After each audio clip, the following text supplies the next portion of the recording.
Pourquoi qu'on m'appelle l'insolent? Parce qu'il suffit que l'administration me dise vert pour que je pense rouge, et vice-versa. D'accord? J'aime bien faire ce que je veux, avec qui je veux et comme je veux. Donc l'appellation chaume et quart de chaume, principalement la plus grosse, évidemment, c'est chaume, qui fait partie des coteaux du Layon, d'accord? Avec des réglementations bien précises, d'accord? Et au-dessus de nous, il y a le grand cru, le quart de chaume, qui fait partie aussi de chaume, d'accord? Donc la différence par rapport à un coteau du Layon, si vous voulez, c'est qu'ici on a des rendements très, très stricts. On est parmi les rendements les plus faibles de France, c'est-à-dire 25 hecto-hectares pour le chaume et 20 hectos pour le quart de chaume. Et ici on n'a pas le droit de chaptaliser, on fait que des vins naturels. Donc nous, on a une tactique à Plaisance, c'est qu'on fait du vin uniquement qu'avec du jus de raisin. Dans le temps, le chaume pouvait être un sec. Quand il n'y avait pas de sucre, on faisait du sec quand on n'avait pas la puissance de faire des grands liquoreux. Donc c'est ce que j'ai repris maintenant. Donc ici on a une particularité, c'est qu'on fait aussi du chaume rouge. J'ai 25 hectares d'appellation chaume, j'en ai 20 en blanc et 5 en rouge. D'accord?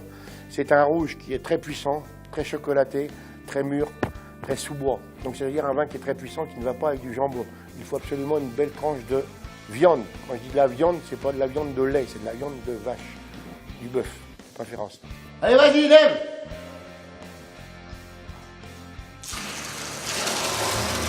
C'est bon? Donc ici, je suis en train de d'égoutter la fameuse 3 pistoles, le chaume rouge. Parce que faire des blancs à chaume, c'est très facile. D'accord? Mais faire des très grands rouges, quand je fais des rouges, c'est très grand. J'aime pas les petits rouges. Donc moi, je bois de la bière, ça se voit. D'accord? Hein? Et donc ça, on a quand on fait un égouttage ou un délestage, on appelle ça un délestage, on enlève le jus du marc pour assécher le marc pendant à peu près 12 heures, 24 heures, 36 heures. Ça dépend des millésimes. D'accord?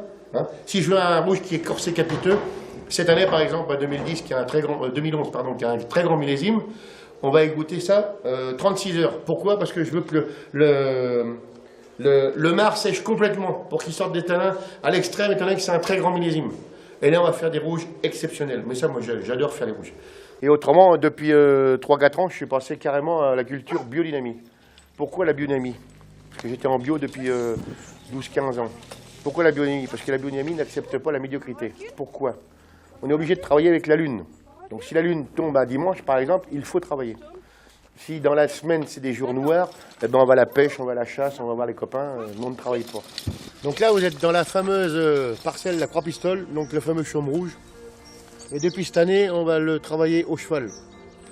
Avec Sando le cheval et Marie, le voyeur. Ici, on travaille aujourd'hui, étant donné qu'on est en jour feuilles, donc on travaille les sols. Voilà. Et quand je suis dans les jours fruits, je travaille le vin. Et quand je suis en lune noire, je vais faire la gelée avec les copains. On dynamise les sols pour que le goût du terroir passe dans le jus de raisin, suivant l'attraction lunaire, d'accord? Hein? Donc si on met des vignes dans un mauvais terroir, on fait de la merde. Si on met des vignes dans un grand terroir, on fait du grand. Et comme on tasse pas le sol, c'est aussi bien de le faire avec le cheval. Mais je peux pas faire les 30 hectares tout au cheval, on fait juste la 3 pistoles. Pour l'instant, on verra un peu plus tard. Et ça coûte quand même un certain prix.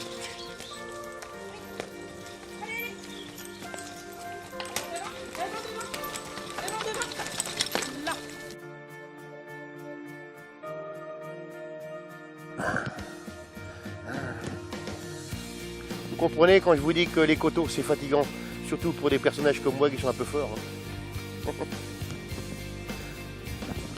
On est situé exactement dans la parcelle des Herzilles. Bon, c'est une des plus belles parcelles de l'appellation chaume premier cru. Pourquoi? Parce que c'est un coteau un peu extraordinaire.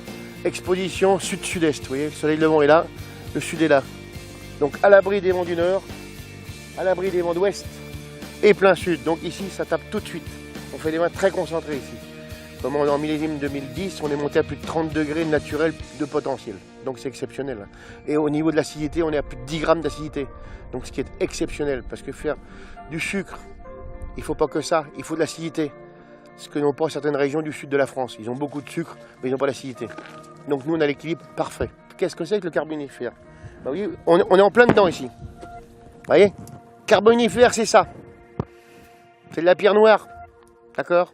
Ça, c'est la typicité de Zerzille, chaume premier cru. Blabla. D'accord? Donc, du charbon, du fer, étant donné que ça rouille. Donc, il y a des veines de fer dedans. Pas loin d'ici, il y avait une mine de fer, il y a à quoi, à 2 km d'ici. Et là, on est carrément sur la roche-mère. Donc c'est ce qui donne ce goût particulier des herzilles, très gras, très fin, avec ce côté pêche, abricot, confite. Ça, c'est très net, d'accord? Et c'est les vins de garde, on est à plus de 100 ans de garde. Si on change les bouchons tous les 30 ans. À Plaisance, on respecte le terroir. Donc, on ne vendange pas à la machine à vendanger. Pourquoi? Parce qu'une machine à vendanger, même si ça trie après dans les trieurs en haut, ça fait à peu près 15 à 25 tonnes de poids. Donc, c'est très très lourd. Donc, ça écrase tout ce que ça a sur son passage, d'accord? Ça bat dans les vignes. Donc, ça bat aussi bien les escargots, les serpents, les coccinelles et compagnie, d'accord? Donc, je ne veux plus de machine à vendanger. Ça fait 12 ans que je ne fais plus de machine à vendanger.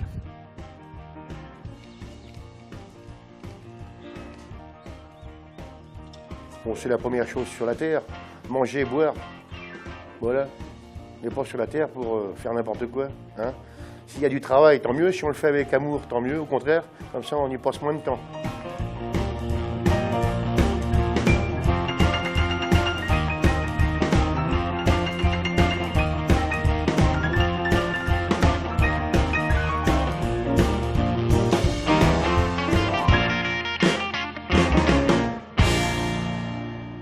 Chaume sec, donc c'est un vin prohibé évidemment, on n'a pas le droit d'en faire. Mais moi j'en fais. Pourquoi? Parce que je fais que des vins naturels. Donc quand c'est puissant, ça fait des grands liquoreux. Quand c'est moins puissant, ça fait des grands secs. D'accord? Et donc ça s'appelle l'insolent de Chaume. On est sur le schiste, donc on est sur la minéralité. D'accord? C'est des vins qui sont très secs, très élégants et très fins. Donc là vous êtes sur un chaume rouge, un cépage complètement qui ne devrait pas exister en Loire, il paraît. Mais moi c'est ce que je préfère, c'est du Cabernet Sauvignon. D'accord? Et en rendement, vous êtes à peu près à 25 hecto-hectares, et non pas 60 comme le dit l'appellation. Très important. C'est un vin non chaptalisé naturel. D'accord? Donc on est sur les notes de fruits rouges, de chocolat. D'accord? Qui va évidemment très bien avec une belle viande rouge. Et la viande que je préfère en viande rouge, c'est de la salerne. C'est tout. Et je vous dis bon appétit, puis bon Dieu merci.